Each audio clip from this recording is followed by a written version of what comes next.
السلام عليكم ورحمة الله وبركاته. أحبتي، مثل ما تشوف هاي سيارة ريموت مال سباق. هاي بها عجلة مكسورة، تاير الأمامي مثل ما نلاحظ. يعني الحمد لله الكسر أنا أشوف وضعيته أحسن، لأن أكو قطعة فوق مثل هاي هنا على الصير، فهاي القطعة مكسورة. المشكلة بأنه هاي القطعة ما موجودة، فلازم أصنع وحدة مثلها. يعني لو موجودة كانت أسهل طبعا، رأسا نلحمها.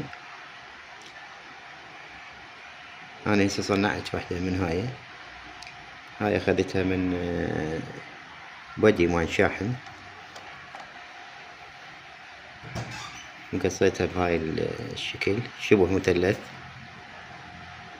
هالصورة هاي لحن تبته، وعندي هاي القاعدة همات الصير هنا بهالصورة هاي، بس فوقها مثل أختها عن الجهة الثانية بهالصورة هاي تقعد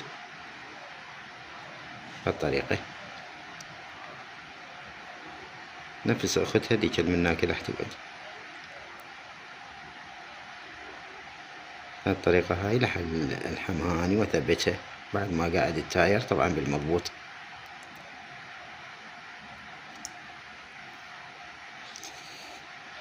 هاي سيارة تحتوي على 6 بطاريات. هذا مو ليثيوم، نيكل كادميوم أعتقد.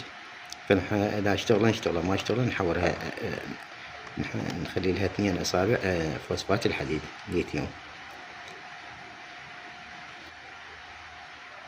هنا أحبتي بعد ما لحمتها، طبعا باللحام استخدمت صمغ الأمير، واستخدمت سيم لحام وكاوية، وصارت بهالقوة هاي.